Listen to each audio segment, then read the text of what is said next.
Good afternoon. Assalamu alaikum.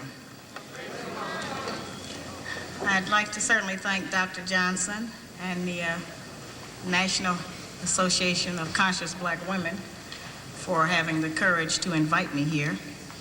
I think that most of you have heard, read, or seen something about my book around the country. I've been on a national tour for 12 months, and I'm doing the lecture tour to reach a lot of our people who perhaps got the wrong understanding from television. Television shows are designed in a certain way by the producers of those shows to exploit whatever the idea is that's being presented so as to get high ratings. And so they have kind of had me back against the wall, and so I'm doing the lecture tour so that I could go around and perhaps give our people a little relief, because so many things have been taken out of context and it has created a lot of confusion. My position is that the black woman's disrespect and rebellion against the leadership and the authority of the black man is a direct cause of the breakdown in our black family structure. Now, of course, there are many black people who consider those fighting words, because as black women, we have never been subject to the kind of examination that our men have been subject to since we have been here. We have been somewhat protected and shielded from any kind of critiquing about our personal behavior, whereas our men have always been up for examination. The book is not an attack on black women. I have never said that all black women do everything that I list in my book. None of us have lived long enough to do everything that I list in the book, but most of us do some of the things that I've listed in my book. And I do say that it is not because of generalizations that we are all victimized by some of the negative patterns of behavior in the book, but the book just represents our collective contribution. This is some of everything that we have done, or that we do daily, that contributes to the breakup of our relationship, the destruction of our man, and the failure of our children to be able to function. They did not tell us that all of that, being my own person and I'm independent, would lead to separation, loneliness, celibacy, and lesbianism. They didn't tell us that if you give up the man, you're going to take one of these things and it's worse and it will destroy your nation. They didn't give us that information. They made us think that it was some kind of glorified position to brag about the fact that I got my own job, my own credit card, my own car, so I don't need no man. I don't even know how we got that mixed up. Ain't none of that got nothing to do with being with no man.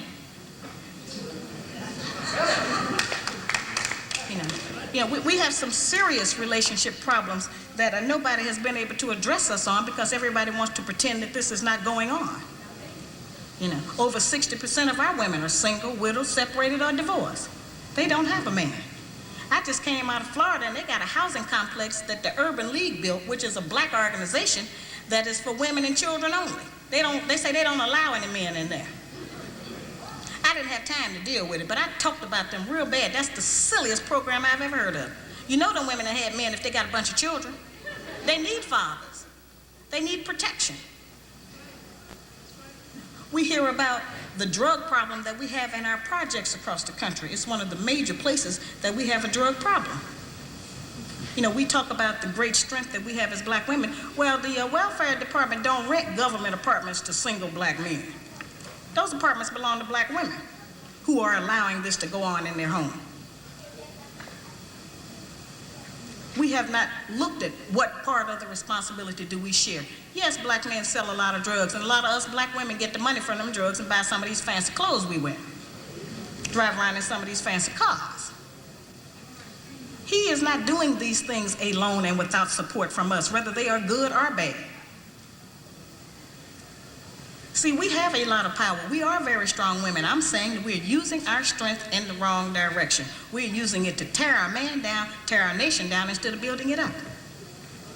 Having an education and a job does not necessarily mean you have a successful life. I keep telling black women that to raise a child, they say, well, I provided with food, clothing, and shelter. That's not raising a child, that's maintaining one.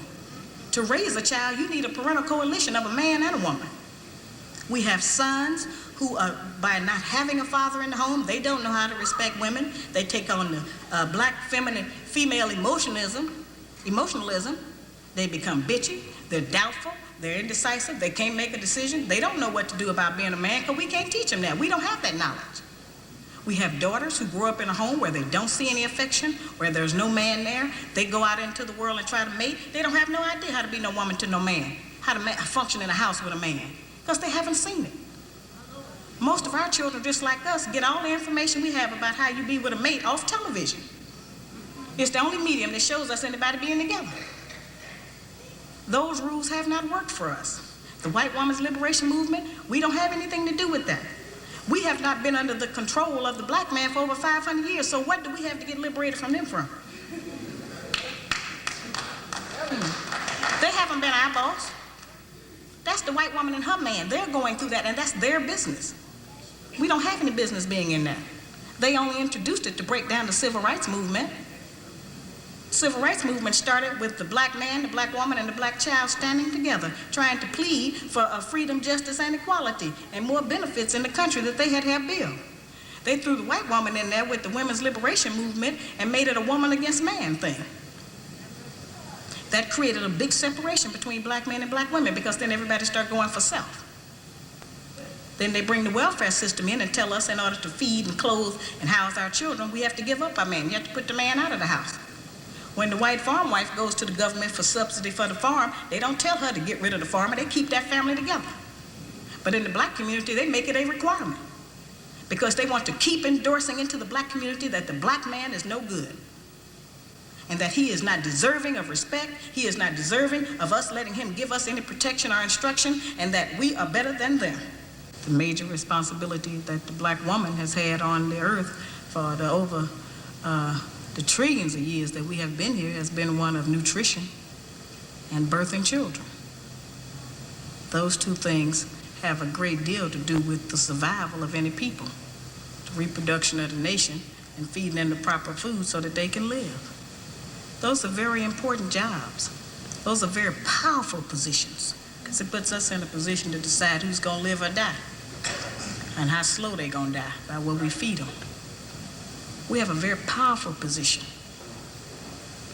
That's not a small role that we play. We have just been taught to misrepresent and misuse that power. The people who we have been counting on to give us the truth about how to get along have failed. The white people don't know how to get along. They don't have that information themselves. They don't get along with nobody on earth. So they didn't have no information to impart to us about how we're supposed to get along. They changed their relationship rules at will. We have, tons of black children around this country that I hear from who have grown up traumatized by the fact that they were referred to as the outside child. When we were having children like that, they called it illegitimate children, until the white woman started having them, and now it's single parenting. See, they changed the rules according to what they're doing. So I've called on our people to change them depending on what we want to do, what our needs are. There's another need that has not been addressed in our community, because nobody will deal with it, and that's one that God did not create three sexes. We only have men and women. Now, I have not said that we should reject the sisters who try and act like men and the men who try and act like women. I'm not saying to reject them from among us, but they need to be taught. We don't have to accept that as some kind of normalcy, because that's not normal. But because now the white people are practicing that, when we were doing it, we were punks and faggots. Now that they're doing it, now it's an alternative lifestyle.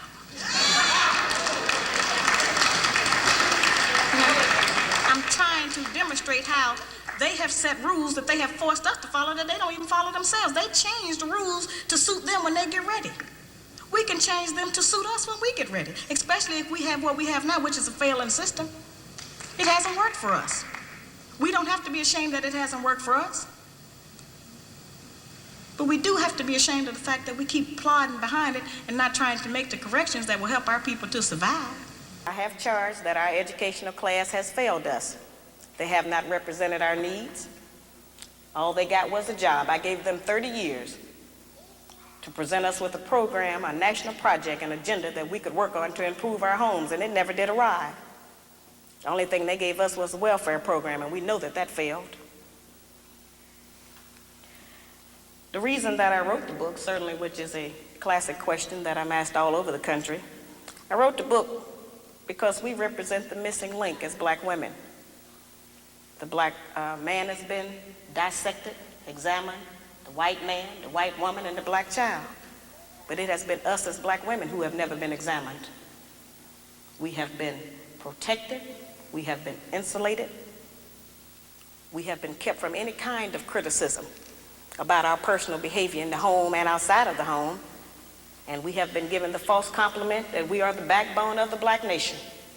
There is no doubt in any community in this country that the men in those communities are the backbone of their nations.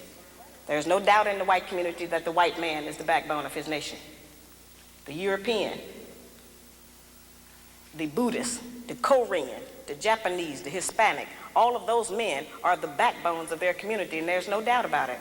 It is only in the black community where those values have been transposed and where they put that burden on us and tell us that we are the backbone of the black community, which is a direct insult to the black man and implies that he don't have no backbone and that his women have to represent him.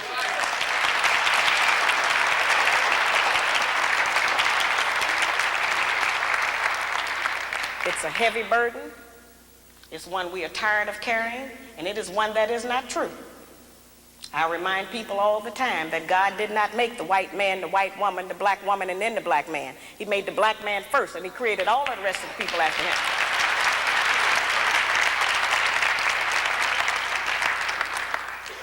When I wrote my first book back in 1985, I was going about the country trying to still work to teach our people something, trying to get them to stop eating pork.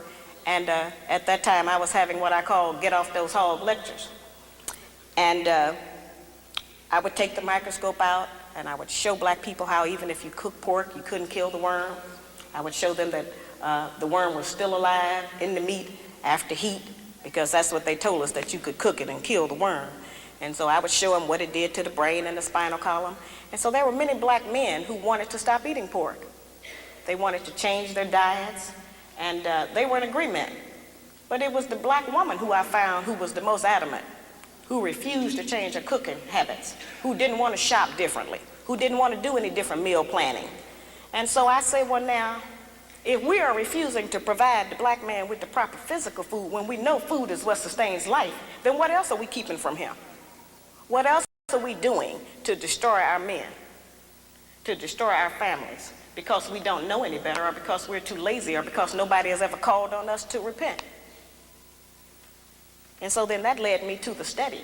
And so as I was going along, initially I was keeping up with names and addresses and all of those things for that so-called research that they talk about. And then I found out that we didn't have a control group.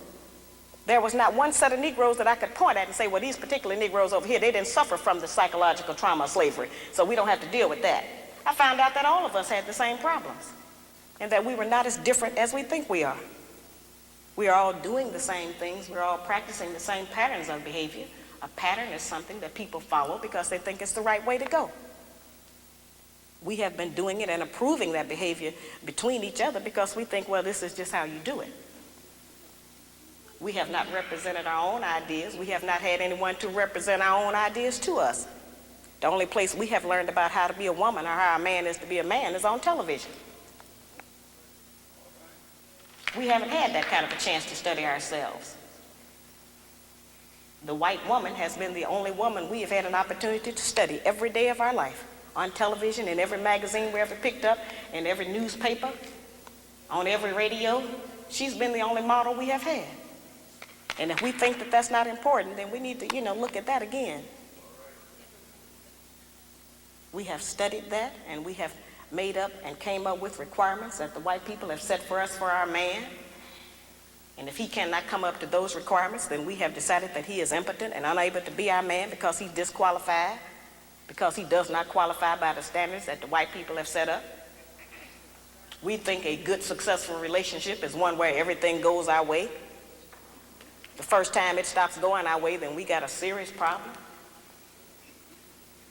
We want our man to do everything we tell him to do, but we don't want to do anything he tells us to do.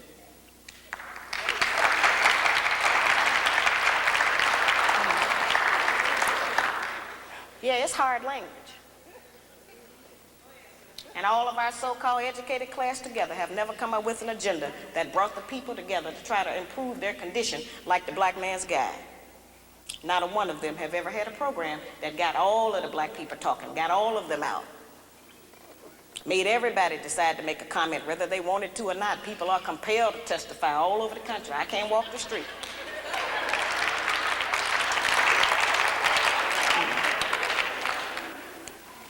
See, we've never been examined, as I said. In the breakdown of every relationship, each party in the relationship shares 1/2 the responsibility. That's 50% of the responsibility. So yes, the black man is 50% responsible for the breakdown of our relationships. And we are the other 50% half responsible for the breakdown of our relationships. And I ask black women, if you do not want to accept 50% of the responsibility, what percentage do you accept, and how does that behavior manifest? And I guarantee you it's already in my book. Because this lists the things that we do. We've just never seen it in print. We've never had it out front. We've never been busted. But now we have the equality we've been crying for. They're busted and so are we.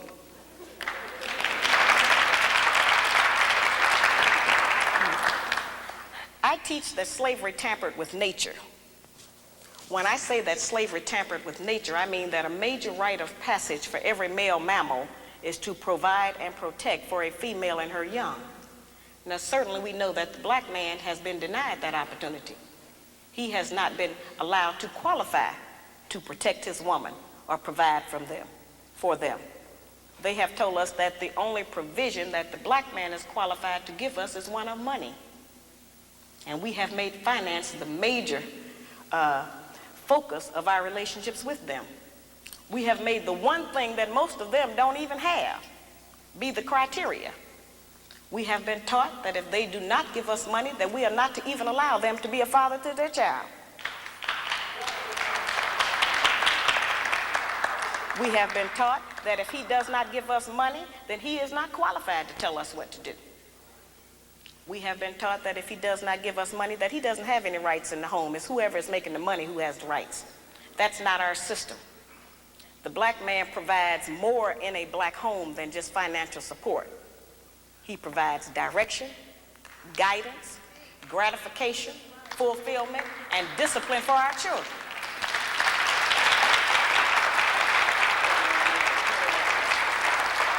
Those are the principles that are missing in our home today, which is why our children are savage in the streets. We see those children out there sometimes acting wild and uncivilized and disrespectful because they don't respect anyone, because we didn't teach them any respect. We didn't know how. And a lot of times we look at them and we say, yeah, they're out there doing this, and we act like that they dropped down out of the sky. But those are our children. We birthed them up out of our womb. They belong to us. And we are responsible for them. And for every child that's out there out of control, disrespectful, ignorant, and uneducated, they have a black mother somewhere who failed to do her job, and a black father who failed to do his. It is not the responsibility of the American government to raise our children. It is not the responsibility of the American government to support our women.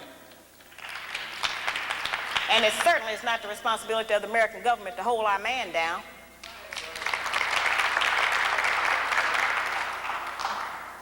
This book is to allow us to have a new chance to start all over and say, yes, this is what has happened. I didn't make myself like this. We don't get anything from ourselves. We pick it all up externally. And as we have picked up these bad habits, we can, decide that we are not going to do them. See, what has happened is that we have been turned, sisters, into kind of like Frankenstein. I think everybody remembers the Frankenstein monster. He had somebody's arms, somebody's legs. He even had somebody else's brain inside of his skull.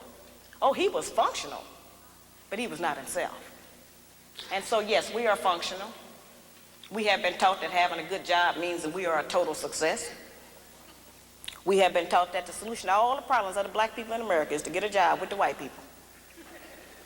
That's just not the truth. And that's certainly not saying that it is not important for us to have money for food, clothing, and shelter. And it's not saying that we as black women are not strong. I'm here today to represent some of that monumental strength we say we have. This does not mean that we are not strong. We don't have to put our man down in order to be strong. I'm just saying that we have used our strength in the wrong direction. We've been using it against our man instead of for him. If we use the kind of strength and influence that we have in this society to support the black man, won't anybody be able to come against him? But every man is judged by his woman, and if his woman say he ain't nothing, then the whole world believes he ain't nothing.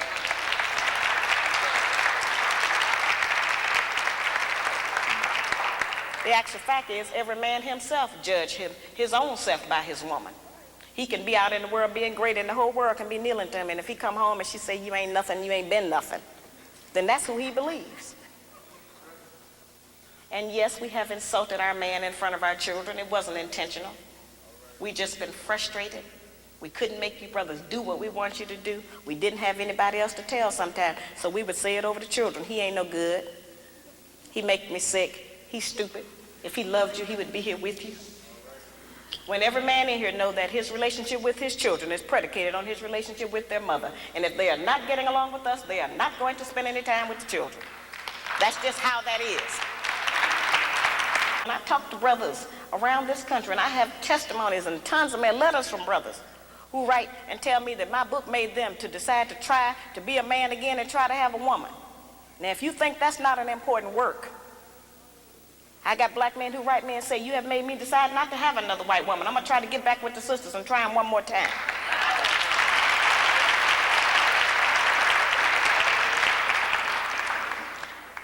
See, you know, nobody is going to give us this information.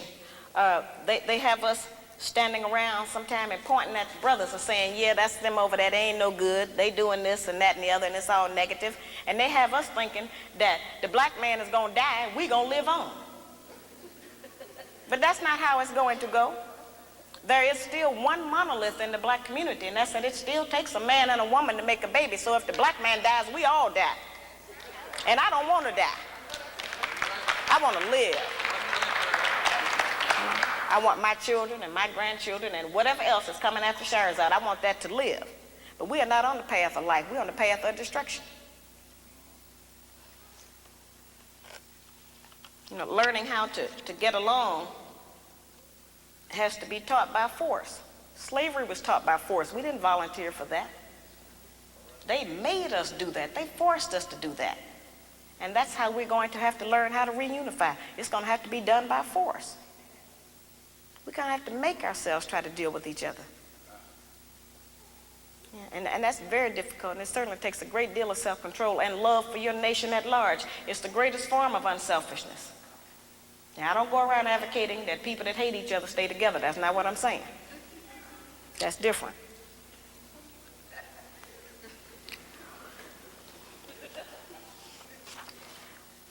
We can't solve a problem or get to a solution about a problem that we refuse to acknowledge that we have. We don't have to be ashamed that we have a problem. We don't have to be ashamed to know that it is related to slavery, because all of our problems are related to slavery. And I know that that seems to be some old hat issue, and everybody want me to stop talking about that. Nobody would tell the Japanese woman to forget about the fact that during World War II, the white man interned her family, took all of their personal possessions. Nobody would tell her to forget about that. Nobody would tell the Indian woman, forget about the fact that the white man came over here and took your country and put you and your babies out on the reservation. And nobody would dare to tell the Jewish woman to forget about the Holocaust, so why I got to forget about slavery?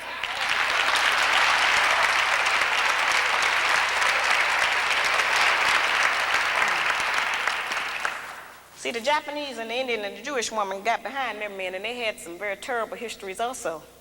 But because they got behind their men and supported them and worked with them, those people are successful today. They own property, they have businesses, they got great land here and abroad. You know, they have stocks, bonds, whatever America has to offer, they own part of that. They are in a position to make decisions because they have some ownership. It's only been the black man and the black woman who didn't reunite after a terrible time. And so today we are splintered. We don't have very much. We practice envy and jealousy. You know, they taught us a lot of bad habits that we practice against each other. If we practice everything we practice against each other, against the white man, they'd have been killed out of America. Most of that stuff we reserve for our own kind, and that's wrong. We have had that rumor that we are the backbone of the black nation because it has served to make us think we were better than the black man. We have walked around and wore that as some kind of a sacred garment. And our men have had to struggle up under the already preconceived notion that they wasn't no good. We have always heard that the black man leaves us. He walks out on us. He don't love his children. He won't take care of his family. He beat his women. He do a lot of horrible things. This book goes back to try to examine what are some of the possible contributing causes. What happened before he left? What happened? Something happened. The black man is just not bad by nature. The brothers love their children as much as any other man. Every man loves his baby. They keep wanting to tell us that our man don't even love his children. He's not a mother, though. He's a father. He's not going to have the same kind of connection to the cub that we have. We can't expect that. We keep wanting the man to act like a woman. He can't act like no woman, praise be to Allah.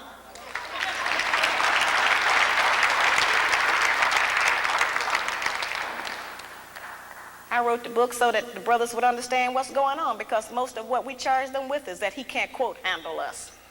He can't handle me. They haven't known what they were handling. They didn't have that information. The book is really a book that puts the black man on point, because it tells him what he has allowed to happen to his woman and his children. And he can never again say he didn't know what was going on, because I have told him. See, it's never been an issue about whether or not the book is true or not, brother. The issue has been that I was not supposed to tell. But that's the missing information. And I was willing to come out here and go through whatever was going to be required if it was going to reunite some of our people. If we can get 1 or 2 black families in every town to start functioning differently, to make a better man and a better woman, then this campaign is worth it. It's worth it for our entire nation. I didn't just donate money to Marvin Collins School because this is my hometown, or because I wanted to put it in my mother's name. But we must have our own black schools to educate our own children.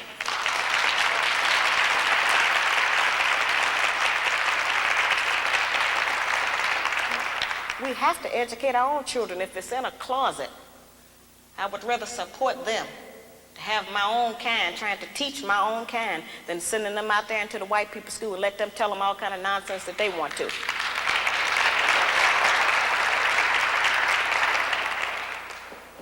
It's a very serious situation. Let us take a look at what we as black women have produced while we were allegedly backboning the black nation. 1 in every 4 black males between the age of 20 and 29 is in prison, on parole, been arrested, or had some bump with the law. Over 50% of our prison population is black, male, growing, and female. We have more black men in prison than in college. 6 out of every 10 black men between the ages of 15 and 44 are unemployed, in jail, got some disease, homosexual, on drugs. 73% of all the black men in prison were raised by a single black woman in a home with no man. 80% of that 73% suffered child abuse in the home, victimized by the mother. 1/3 of our children drop out of school before they graduate. Over 60% of our households are headed by black women who are single, divorced, separated, or widowed. Yeah, we got a serious problem. And only God knows how many of our black babies we have killed through abortion. I think that's something the black man will never understand, how we kill that life in our womb because we decide we don't feel like taking care of it. It's too much of a hassle. Or we change our mind about how we feel about the man. So we have been in a very, very powerful position. We can make heaven or hell for the man, and we can decide who's going to live and die. That is a great woman, I agree. But we are in a very prestigious position. We are the wives of the man who was the first man that God chose to be on the earth. That's a very great position. The most valued and the strongest man on the earth that everybody's trying to use for something. He's the most durable. He's the most persistent. He's the most determined. The black man is not wrong because he does not do what white America wants him to do. And he's not wrong because he don't do what we want him to do. We don't know everything to do ourselves. We learning a lot of what we think that we're supposed to do through recommendation and chance. Passing information among each other. Sharing secrets that'll help us to trick him, to keep him confused. We do things in front of his face, and we have learned how to convince him that he didn't even see that happen.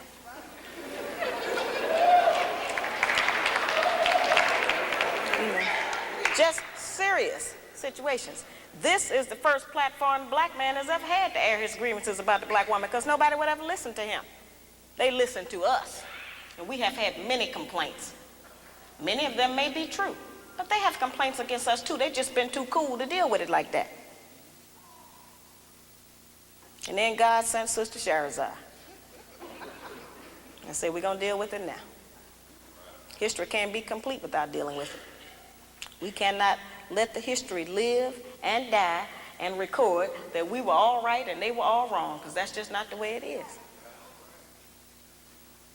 We are good people, but we are both going to be a good people.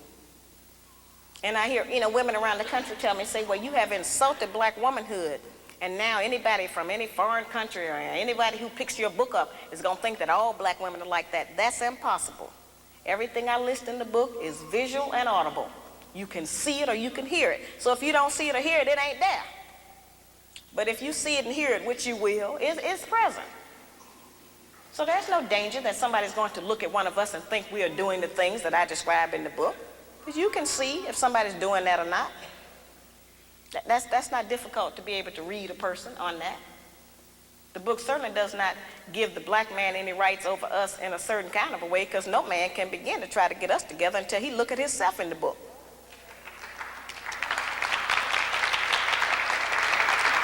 See, we represent problem number 2. They already know who problem number 1 is. Now, I know that many of us have heard a lot about, allegedly, as I said, about how much money I'm supposed to be making. I have to mention that because that's what they mention in all of the newspapers around the country. It's the weirdest thing I ever heard of. One article in Emerge magazine, before I left, day before yesterday, I come out of Boston, I went back through Philadelphia, and somebody had faxed me a copy of an article out of Emerge magazine, and the magazine said that they were still getting letters about my book, but that they had decided not to print anything else about it because they had decided that my book had made enough money.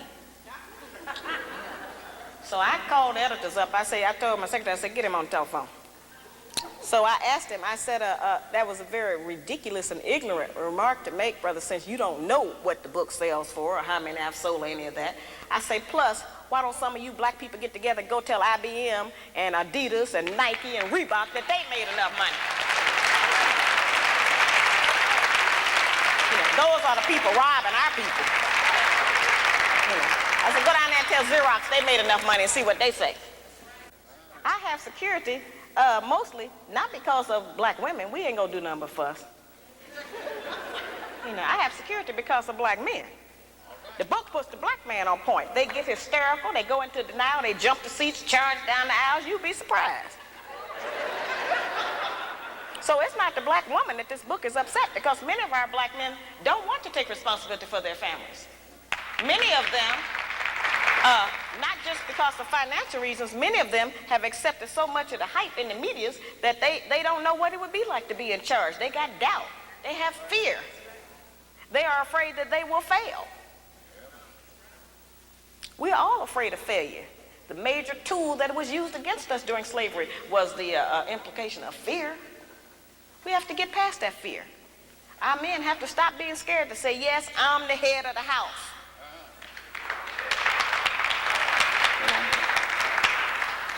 They need to know that every woman wants to know her limitations with her man. Any woman that can do a man any kind of way and have her way with him and say anything she wants to him, she ain't gonna want him in a minute.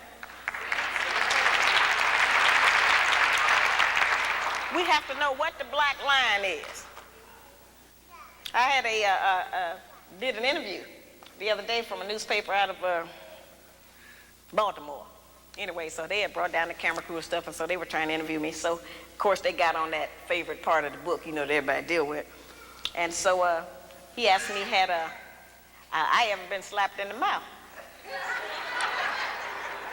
So I told him, I say, well, This book is not an autobiography, first of all. I said, and secondly, I said, I don't get that far out of control. I say, since that's how it's described, it's very easy to keep that from happening. Just don't do that. So I said, I don't do that. I don't talk like that. I said, I can tell by his tone of voice when it's time to stop talking.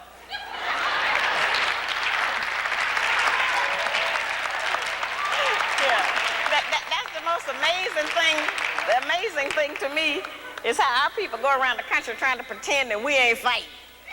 And that I made that up, you know.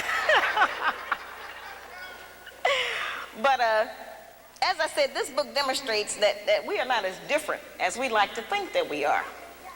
So what I'm going to go over real brief right now is what the attributes are of the good black woman. Since she's not on television, we may not recognize her. Okay. Now, the good black woman has 7 attributes, and then I'm going to explain to you how to utilize those in your day-to-day life. The good black woman has self-discipline, courteousness, cheerfulness, self-respect, intelligence, cleanliness, and love. Now, we've heard that terminology. You know, it's like one of those where they tell you pull yourself up by your own bootstraps. What do that mean? You know, how can I make that functional in my day-to-day life to benefit me as a practice? It sounds like all theory. Where's the practicum? What do I do? The good black woman has self-discipline. That's self-control. Let me make that real for you, sisters. We can start with our mouth. The good black woman can control her mouth. She don't have to say everything that comes up. It's okay if he get the last word sometime. You know, she don't cuss in public.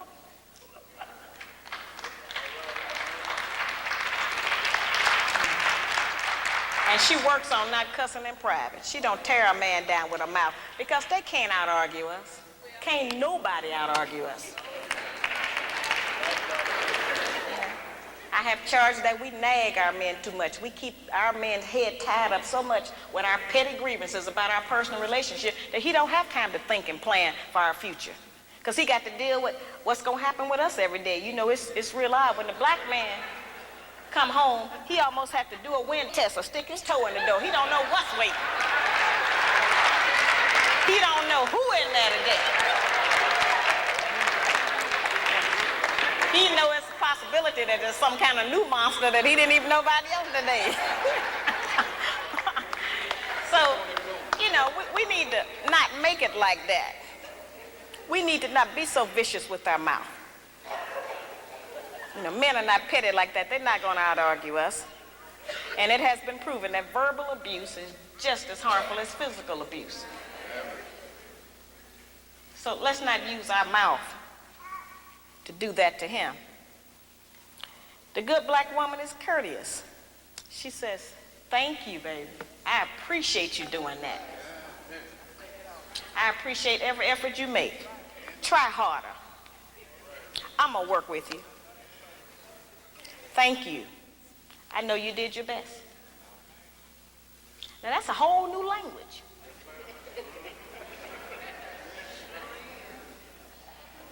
But just to say that during the course of the day, every day, with the man that you're trying to be with or want to be with will make our life easier.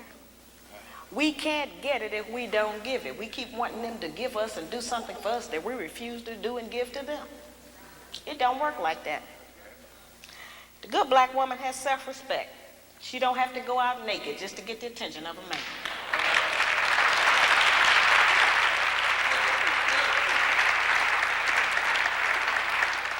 I have sisters all over the country, and they come up to me after the lectures, and they'll be talking to me, and they'll say, well, you know, all he think about is sex. All he think about is my body. I say, why don't you show him something else? And then here's the really good one. They'll come up and they'll have on a weave. They have on false eyelashes, another whole face, false fingernails, and all of that. And then they'll say, but I'm looking for a real man.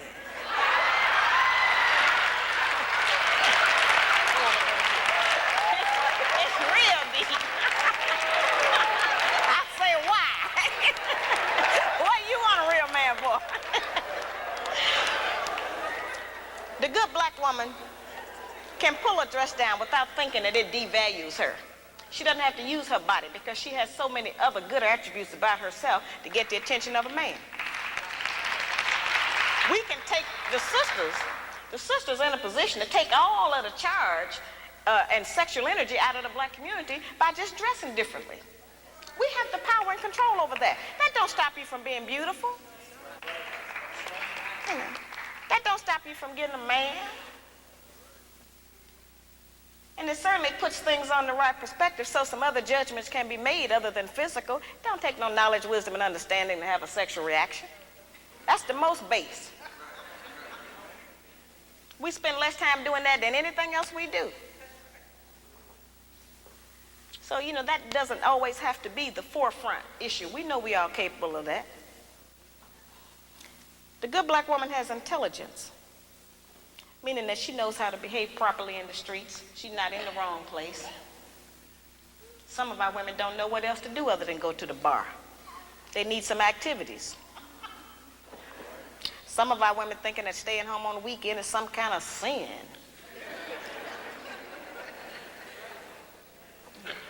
Some of our women think that if they don't have a new outfit to wear every day, that they're going to self-destruct. You know, we have a lot of just that kind of nonsense going. Every time we buy new outfits and clothes or whatever, all we're doing is sending money out of our community. We don't own no clothing stores. If the white man closed the shoe factory, we'd all be here barefooted tonight. We don't own no shoe factories. You know, very base things that we don't own, that we put our money into and demand we have to have them. A lot of times our men look at us and know that he ain't never going to be able to make enough money to give us all of the things we say we want. And don't no man want to be with no woman who he constantly got to deny her the things that she says she wants. And that represents failure to him, to have to always, you know, not be able to provide us with what we ask for. One of the ways we can do that is to start being satisfied with less. You know, the good black woman is clean. Now that's a hard one. The good black woman try to keep the house clean. Good black woman is clean by her own body. You know, a lot of those things we kind of take for granted, but all of our people don't know about that. There are people who are angry with me because I even described the fact that some of us as sisters don't have the proper personal hygiene, as if that don't exist. We have too much falsehood and pretense going about our condition. Everybody that's dressed up ain't clean. You know, that's just the truth. We have to look at our condition in the light of truth. Stop reacting emotionally and pretending that just because we don't want to deal. One of the most difficult things that I deal with out here is trying to teach our people the difference between an actual fact and an opinion. Our people think that they can accept or reject truth based on how they feel about it. Your feelings don't change the truth.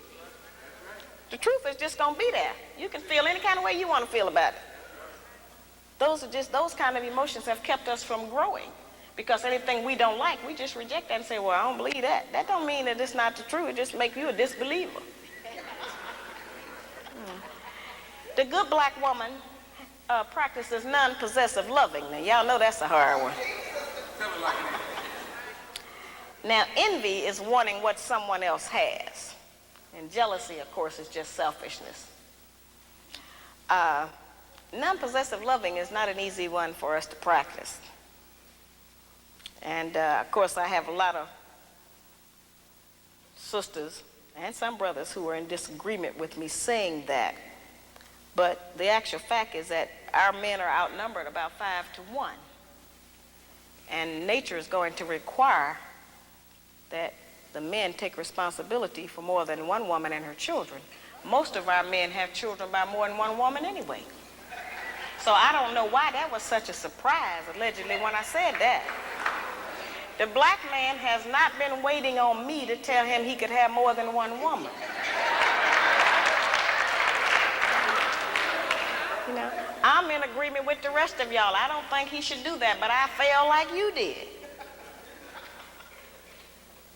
There are some things perhaps about the nature of our man that we have been given some definitions about that are not true. There are some things he can do that we call him a dog. We do not have the same capabilities as a man. I am not talking about fornication and adultery. That's something else. I'm talking about actual responsibility of fatherhood and husbandhood of another family. That's quite different from fornication and adultery. We don't have the same capabilities of them. That's right. A man can have 2 homes, 2 sets of in-laws. He can eat dinner at 2 houses, 2 sets of children, 2 garages, 2 separate sets of friends attached to that woman. He can have all of that. We can't do that. We can't cook dinner at 2 houses. We can't sleep with one man 4 nights a week and another one 3.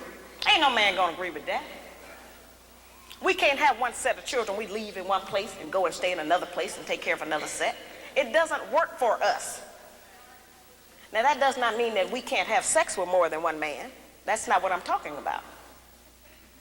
I'm talking about just taking responsibility for your children. Now certainly every man can't take financial responsibility for all of his children. He can do something. But a man who is spending time with a child is going to do something for it. Because then they'll find out what we have since we've been taking care of them by ourselves. You don't like to always say, no, I can't do it. No, I ain't got it. So the children will make you get it up. You spend some time with it. You know, that's an important thing. The effectiveness of the principles that I just described, their usefulness has not diminished just because modern opinion has changed about them.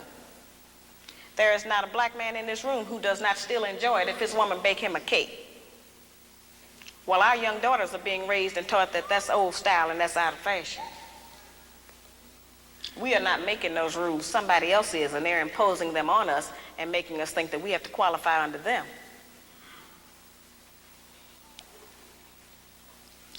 I tell the brothers, just like I tell the sisters, if you have a woman that you've been working with for months or years, and you can't get that woman to get in agreement with your program, then get rid of her and get another one. And I tell the sisters the same thing. If you're with a man you can't agree with, don't make his life miserable. Get with a man you can agree with. But we spend too much time living in hell with each other. We spend too much time tearing each other down, trying to make the other person do different or function different. If you want somebody to change, first change yourself. We set the example. We are the teacher. We are the mother. We set the example.